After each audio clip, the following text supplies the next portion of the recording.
Germany. So you guys, you are the mission control with the structural design of this project at On5. Can you maybe, Johannes, do you want to walk us through what this project is all about? So the key features of the project?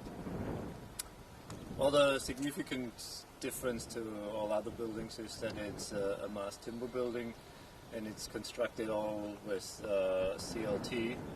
We don't have any additional beams in it. There's several new techniques in this building integrated for seismic, and also a major difference is the prefabrication of all those wall panels. And Olaf, here we are in the laydown yard in Vancouver. Now behind us we've got some of the prefabricated panels. Can you walk us through what's involved with these panels? Yeah, sure. What have we got here? So we got the bottom layer here is basically it shows the wrapped in CLT panel, a 5-ply, 6.9 inches thick, and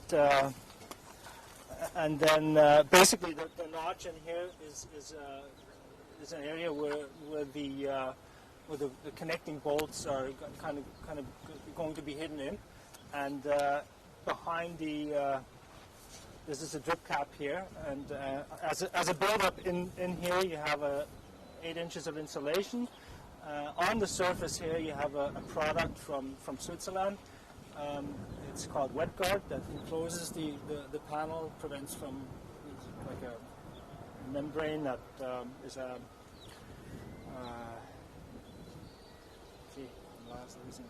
Vapor barrier. It's a vapor barrier.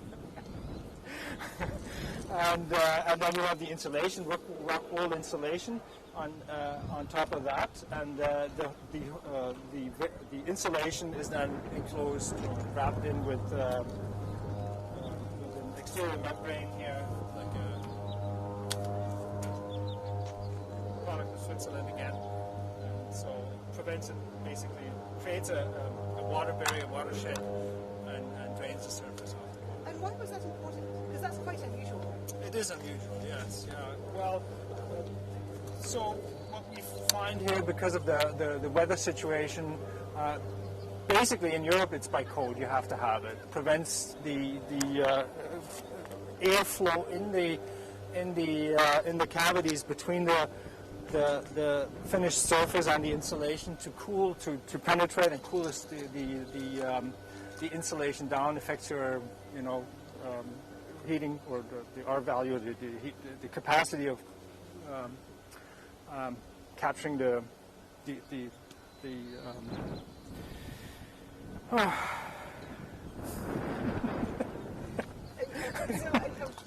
one of the things that I wanted to ask about with this was, on the rock wall, it can get super heavy when it gets wet, right? Yes. So is there a benefit with this, using this approach to stabilizing the weight of these things? Because they look pretty heavy to me. It's not about stabilizing the weight. It's basically preventing exactly what you mentioned, water infiltrating into the insulation. So that's why we have this tarp basically covered off the membrane.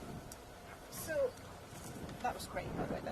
That's super helpful. So Johannes, in terms of the structural design for this, was there anything specific that you had to bear in mind, given that these panels, you've got the CLT underneath, and you've got all of this on top of it that you've now got to lift, move around, install into place. Was there any sort of specific considerations? Yes, there was a concern about the lifting process, because those panels are 11.4 meters tall at the most. And by lifting them as hooks at the very top, by making this build-up, we were a bit concerned what the deflection will be and how the metal cladding will react to it. However, we have tested it, we have lifted the panel, and it was actually below what we have expected in terms of deflection, and therefore we're very confident that this will be not an issue for the installation. So prefab is obviously the way to go, right? Yes. I mean, this is going to be a much more speedy construction process than if you were to build it stick by stick, panel by panel. What was the design? What was the unique features of the design process as a structural engineer that you had to bear in mind to try to optimize that benefit as a prefabricated approach? Well, if you do a prefabrication, you have to keep in mind that certain areas are already covered throughout the prefabrication, and there's limited access to certain areas, but they are very significant to the design. For example, the joint between those panels, they're joined together with a splice. And so in this case, usually those splices are attached from the outside. However, this is not possible from the outside because it's already finished. So therefore, it has to be done from the inside. On the other hand, we have to make sure that we can guarantee that the vapor barrier acts as a vapor barrier and is consistently closed, so that we have this airtightness, which is very important for the passive house. And so we found a way, and we found a method how to do that. And like, it seems that everything is in place and that it will work. So, thank you for the link into the passive house conversation. How are you going to be ensuring that you've got the airtightness required for a passive house project? So what we have done here, the membrane that Olaf mentioned before wraps around the edges, is glued onto the CLT, and then continues going around the edge. And that's the area where we're going to have the spline plate. And once before those panels will be erected, then those joints will be taped off with a high quality tape. And then the spline, which is the structural part of this whole wall, will be attached on top of each other. So we can do both in one area and hide everything, so that it looks like finished on the inside once the spline is attached to it. And so that is for the spline. At the bottom edge, once the panel is installed, there will be another layer that goes over the bottom bracket that is continuous along the whole wall. The panel sits in there, will be fastened to it, and then it will be taped off. So then we can tighten the whole building, make it airtight. Now, are you guys coordinating all of this with things like mechanical penetrations, like, there's the mechanical electrical folks? Yeah. Obviously, that's a big consideration. I mean, here we're just looking at wall panels, but what's happening on the roof, for example? No. Do you know anything about Well, that? there's definitely penetrations throughout the CLT floor. Yeah. On the top, there will be also a membrane covering everything up, and it will be taped off. Yeah. The walls that we see here, since that is those walls are sitting right on the boundary to the next property, there is no penetration throughout the depth of the building on those walls. Right. Are you guys involved with the seismic anchors, the tectonus system? Is that something that's a part of your world, or you're just focusing on the envelope? Oh, I'm more on the envelope. Okay. Are you involved with No. the bracket? Okay. I won't ask you that. I won't ask you something you don't know. Guide to us. No, but are you involved in we're hearing a lot about the digital design process that is being used, kind of the virtual build before you really build. Have you been involved with that at all? Not in particular in this case, on this project, no. Okay.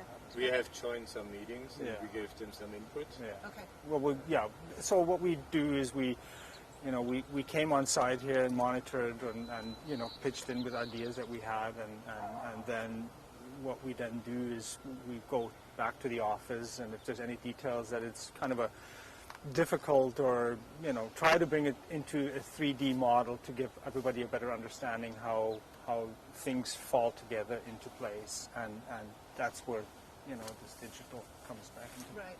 One thing is, for example, the flashing was first designed to be going all the way through at every level, all the way to the CLT, and we brought up the point that this is really not necessary, that the insulation should rather continue going all the way through in order to keep the insulation all the way continuous.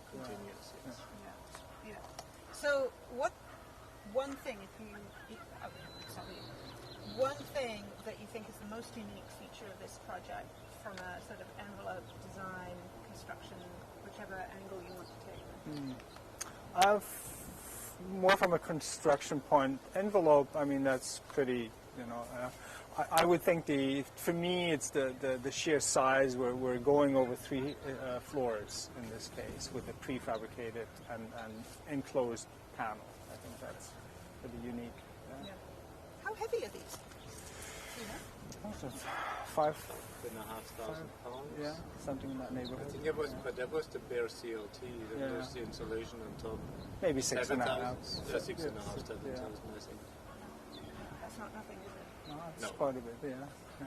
It will be also interesting with the installation that you have to deal with unhooking those panels at 11 meters above ground. No, more. 11 plus 6, so 18 meters. So Johannes, to you as well, what would you think is the kind of the key feature, the one innovation that kind of stands out for you? It's the degree of prefabrication that has been approached or achieved so far. That this has actually everything from the inside finish all the way to the exterior finish in one go, and the bare size of the panels itself. That it's been done. Also that everything is in one element integrated. It's the structural, all the insulation, the envelope, everything from start to finish in one go, which should be very fast in the erection. There was never any thought of including, pre-wiring any kind of mechanical into the envelope at all? There was never any discussion, or is that just a step too far? I think not on this project. I'm not aware about it, but there are. It is possible. There is techniques out there that allow us to do that. It's a bit more tricky with the CLT because you have to incorporate that early on with the factory so that they can do their measures in order to facilitate that. It's not a super easy thing, but it can work.